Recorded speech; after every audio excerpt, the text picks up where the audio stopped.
Serious, Redditors who've survived a kidnapping, what's your story?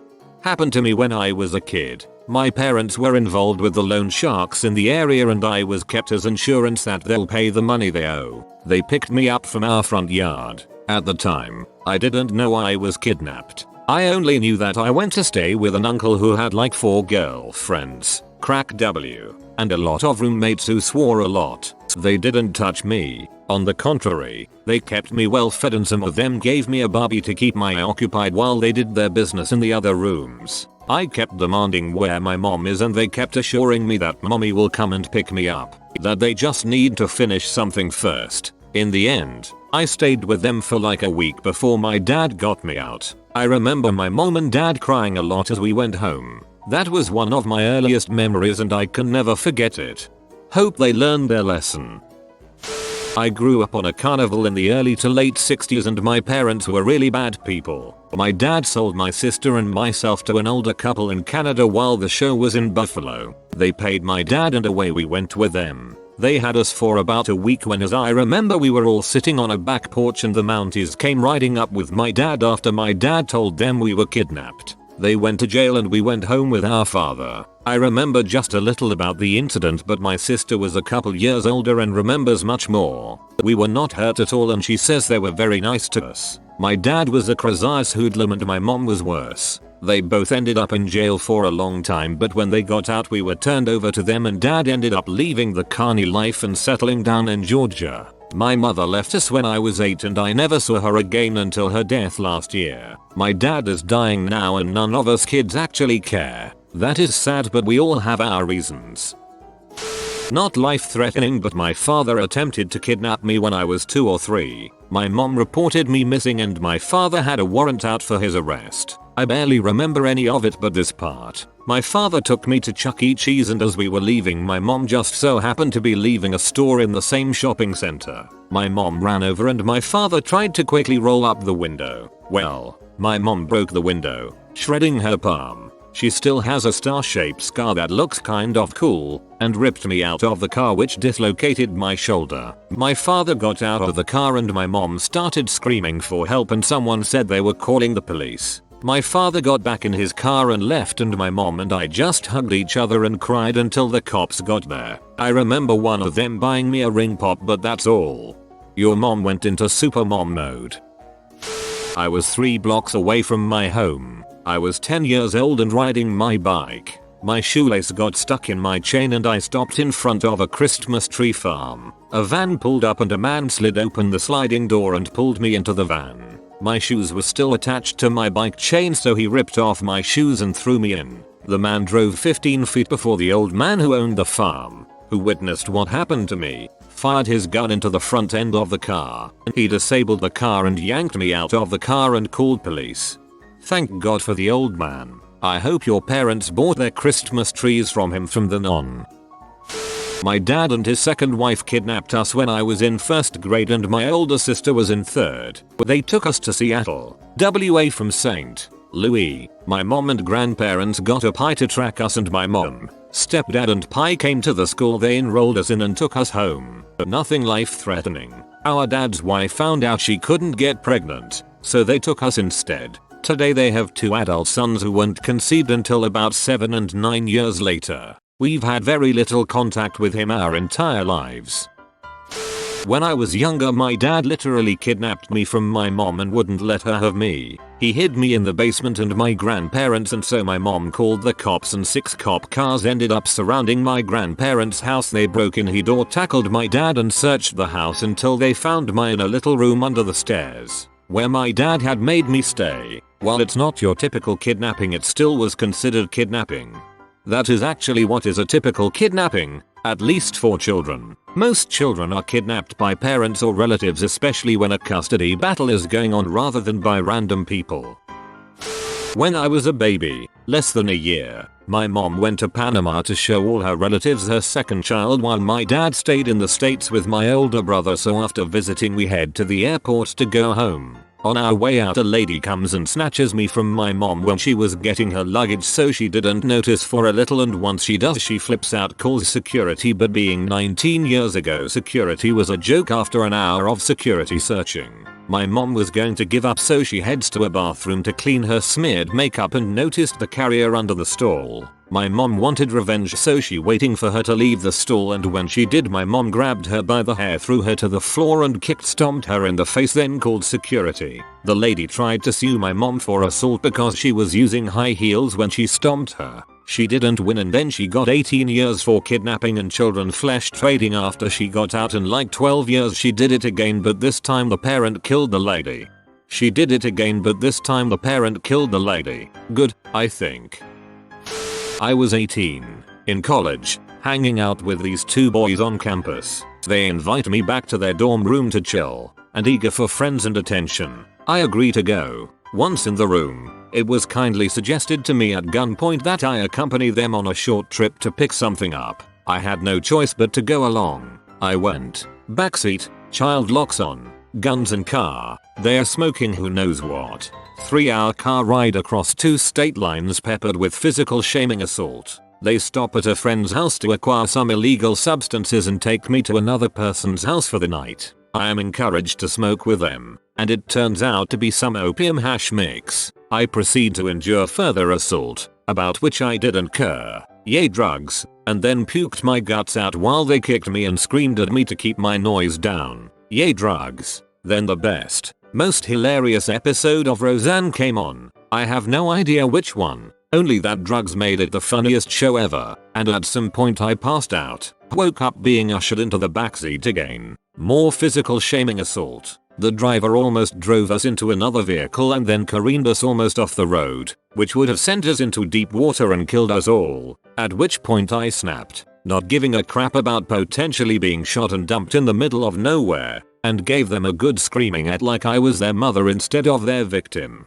I guess the near-death experience for them sobered them the frick up. I don't know, but they apologized and agreed to take me home, not back to campus. I gave them a random address way away from my own home and pretended like I lived there, trespassed to enter around back and straight up fled at the first opportunity. I never saw them again, not on campus, not anywhere. I never reported them or inquired as to their whereabouts. It was a horrible surreal nightmare, and I went through it like a waking dream, trying to rationalize at every turn, in as much denial as I could muster until that almost car wreck. Probably should be under a throwaway, but whatever. This is my trauma. I can own it. They apologized for driving poorly, not for kidnapping and violating me repeatedly. Something like that happened to me, but I was homeless. I pretend I live somewhere, and when I came around the back of the house I pretended to live at, there was an old man and woman who I quietly begged them to pretend they were my grandparents until the police came. After filing a report, it was back to living in my car for a few months.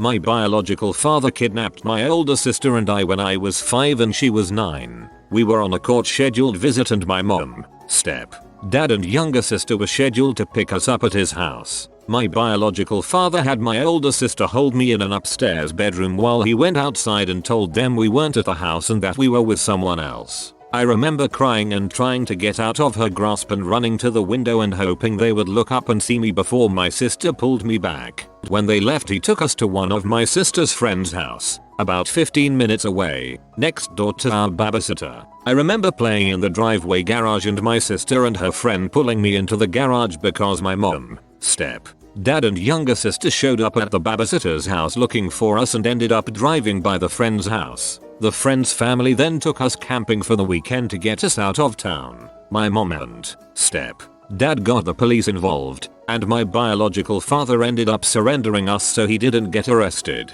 TLDR. Kidnapped by bio father and sister's friend's family, returned to mom and dad safely. My story might cause you to question whether I was really kidnapped in a strong sense of the word, or whether my kidnappers should have been so punished, and that's okay.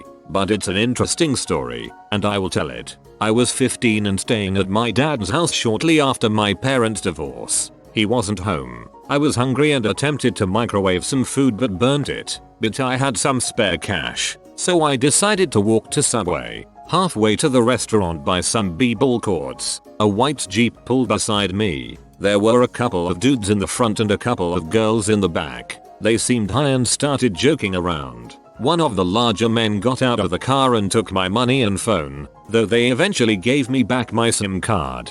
Thoughtful. Huh. They went through my messages and found the name of my then girlfriend. Who's Tina? You ever had the pee? They were super intrusive and overly obscene during my time with them. They told me they weren't going to allow me to leave. It was too late and they had already mugged me and had insinuated they had guns, and I'd rat on them. So when they asked me if I needed a ride to Subway, I knew it wasn't a sincere offer, but a threat to get in the back of the Jeep where the girls were sitting. So I did. They drove me around for what seemed like hours. They threatened to keep me in their basement or to kill me and throw me in the woods near some old ammo bunkers from World War II. They threatened to make me prove my trustworthiness by selling pot for them for a while before they'd let me go. At one point we stopped at a local pizza joint. One of my captors said of a waitress, "Yeah, I'm eating her pee, so I get free food." We're getting you free food? I don't know whether it was really free, but I ended up getting free wings out of it. My kidnappers weren't really smart or funny. At one point in the meal, one of them points to the pickle he gets with his sandwich and says, "Heh, you know what they say, if you eat the pickle, you live today. Better eat the pickle." I crap you not. I didn't eat the pickle. Eventually I think they got anxious enough to let me go. And they did. And there were a lot of other things that happened that day, but I have successfully blocked a lot of it from my memory. In all, I wasn't harmed physically in any way. The dudes got 2 years at a correctional facility that also teaches trades so they could better themselves, but then screwed it up so they had to serve 15 years in the pen, I think. Sorry I'm not a better storyteller. Feel free to ask questions. Took my money and phone. Those wings weren't free. Biological mother was becoming increasingly unhinged, schizo, and took us to an apartment complex one day. We just up and left. It wasn't really questioned by me or my 4 sisters since it was under the premise of a vacation. It was both nice and terrible. I started at a new school and went from hated social outcast to someone fun to be around. In their eyes, obviously, my grades went up from C's and D's. But do also keep in mind before grade 5 where home life started to collapse it was straight A's, motivation, etc. But then there was my mother, who had violent outbursts. Never put a hand on us, but she broke a lot of crap when she had outbursts. Careless with what money she had coming in from child support too. It was pretty much alright in the eyes of the law because she did the bull thing of making all these false claims against my father in order to secure custody for the time being while the courts worked out who was right. Eventually they made sense of the situation and cut out the mother to supervise visitations and took us back to our dad about 3 days after Christmas. He had a heck of a spread for us. I was 11 then, and she had us for about 3 months. But it fricked with me a lot. I went from the good school back to my crappy one. Didn't know many numbers or anything, so I lost contact with literally everyone I made friends with at the school and at the apartment complex. Fell into a bad depression that I'm only now working my way out of at 19. After years of straight F's, I start school again on the 13th after a few years of not being in. So wish me luck there. After it happened it was just sorta okay. My sisters were I think too young to really be affected by it, but I was old enough to understand it but too young to work out what to do with it. I never really got help for a while because my dad apparently had some legitimately awful experiences with shrinks. I did too, but I finally found some willing to listen rather than drug push and I'm making serious progress. My mother eventually stopped showing up to visitations, so my dad stopped trying. Kinda glad, to be honest. She was never that fun to be around there, always subtly just trying to push her agenda. The visitation lady was always really nice though, and we had some nice chats. My dad's remarried now and I think she's a total butt, and her daughter is pretty much a carbon copy. My dad doesn't do much about a lot, but all that is a story for another day I think. TLDR. Compared to a lot, I got out fine, but it still fricked me out of a lot of things. Depends on what you consider a kidnapping, but my friends had a nasty divorce. My mother took me and my sister out of school and dragged us across the country. I was even going to school by the time CPS found us a month later. That is definitely a kidnapping. I was 3, my sister was 9. Parents had just separated. We were staying with maternal grandparents. Dad picked us up for a short visit and about a block from my grandparents' house he made my sister get out of the car. He took me 2 states away, called my mom and said he'd leave me to die in the desert if she didn't tear up the divorce papers. They were married 13 years and he emotionally abused, terrified her all the time, so she believed him. I was with him for 2 weeks while mom freaked out and had a nervous breakdown back at my grandparents. There weren't really any solid child custody laws when it came to separated parents back then, so the cops weren't involved. Dad was nice to me the whole time. Only bad part, for me, was having his bitchy girlfriend dump a bowl of peas over my head because I wouldn't eat them, still won't. Mom convinced him she'd destroyed the papers. I remember getting off the plane and being handed to my grandfather. I think dad thought he was going to meet mom elsewhere to talk things over, but she had other plans. She took us and ran. We spent the next 8 years hiding. For me that was worse than the kidnapping. She lived with married one man after the next, changed our last names each time so dad couldn't find us. Made us call each one daddy while telling us our actual dad was the devil and that he was dead. Super confusing to a little kid. Interesting side note, she dated Mel Tillis briefly, stuttering country singer who later did Whataburger commercials. Daddy number 3 ended up being a diddler. I was singled out and physically shamed, abused for 2 years. There's more, but I think you all get the point. The aftermath was worse and left me way more traumatized than the kidnapping, which started it all. Dad was nice to me. His bitchy girlfriend. I see why your mom wanted a divorce. My girlfriend and I got kidnapped and violated at gunpoint in Dallas about 2 years ago now. They've never had any leads on the guy and the cops weren't too concerned. That's my story. What happened to both of you is horrible. Hope you're doing better.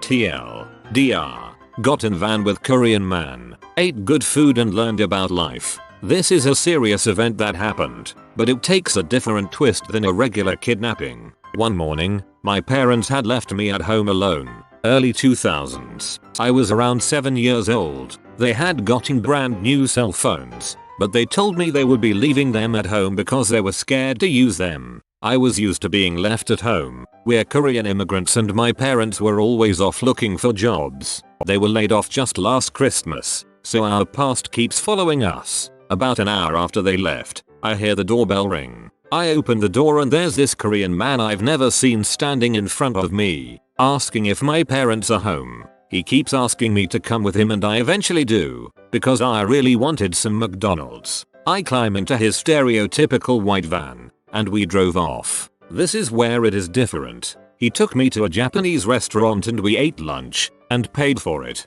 He then convinced me to drive over to a lake a few hours over. I'd never been there, so I agreed. We arrived at the lake and we sat on the dock and he told me a few things about life and how we should all strive to be someone who is strong and confident, yet humble and respecting. After a few hours of life lessons, we drove home, stopping at a Chinese buffet on the way. I refused to eat the frog legs. I even got a rubber duck from a crane game. We arrived home around 1 AM. My parents were freaking out, and my neighbors, who were cops, had their cars in front of my house. The man in the van drops me off a few blocks over, and I walked home, thanking him for the meal. When I got home a few minutes later, my parents freaked out and my mom ran to me crying. My dad was still talking to the police, and in that blur, I don't know what happened, but I was questioned and I had no idea that I did something wrong. My parents gave me cell phone privileges afterwards. I know it sounds like bulls,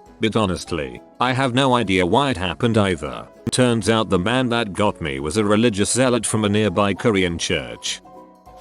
I went to their house willingly, but was held against my will by a friend's parents and not allowed to go home when I was 10. First, a little context. I knew a kid growing up, let's call him Bob. Bob lived right down the street, and we met in kindergarten. Bob was from a European country, and was a little behind on education, so Bob was a little over a year older. Bob's family was the foreign equivalent of the Brady Bunch, but crazy. They had like 12 kids ranging from 4 to 29 years old at the time. Bob's parents were very abusive. There was never any food in the house that was for the kids, only for the parents. Eating their food was punishable by beatings with all sorts of things, as well as lots of verbal abuse. Bob spent a lot of time at our house because we fed him. but I didn't spend much time at his house for obvious reasons. Fast forward 5 years, Bob moves into a new house about 20 miles away. Mum takes me and my bicycle to his house for the first time for a pool party. After the party, I ask for the phone to call my mother to come get me, to which I'm told that I'll be spending the night there.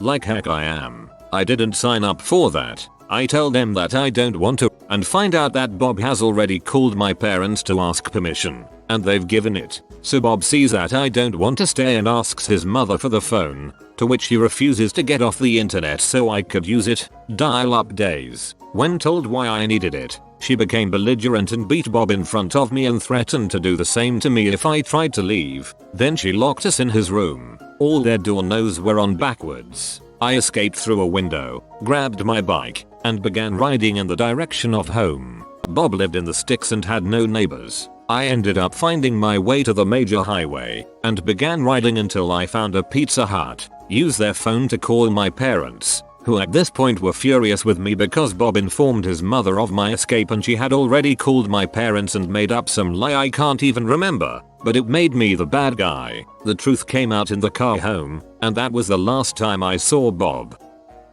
I was kidnapped, mugged in a taxi in Managua, Nicaragua. I had been teaching English in the nice colonial town of Leon, Nicaragua for a few months and was taking a break to meet some family on vacation in Costa Rica. On my way from Leon to the border, I had to pass through the capital, Managua, which I don't know well, and I found a little intimidating. I arrived at a bus stop in the north of Managua at about nightfall and had to taxi to a different station in the south of the city to continue. I chose one of the 10 or so cab drivers at random, got in the back seat, and zoned out. In Nicaragua, it's normal to share taxi rides if the driver wants to, so I was not fully roused from daydreaming when the driver stopped, negotiated a fare, and picked up a second passenger. We were cruising along. I was daydreaming in the back when the passenger in the front seat hopped into the back seat next to me and started to put me in a headlock. I felt something metal on my shoulder, and I started to fight back. I called for help,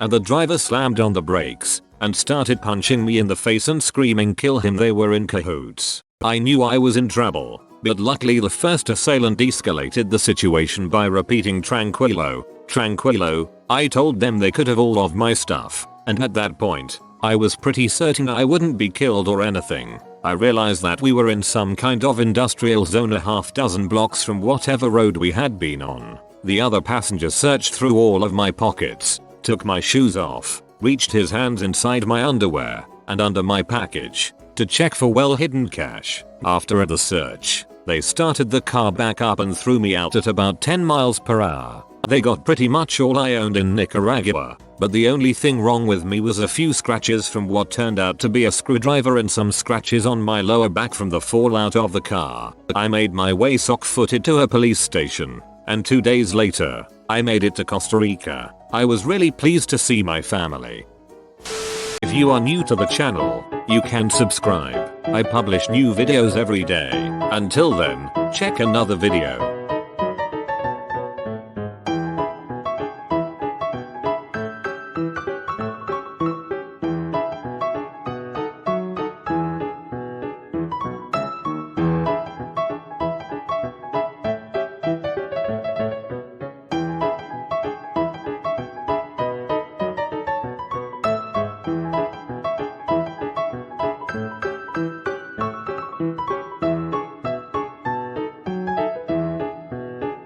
Bye for now.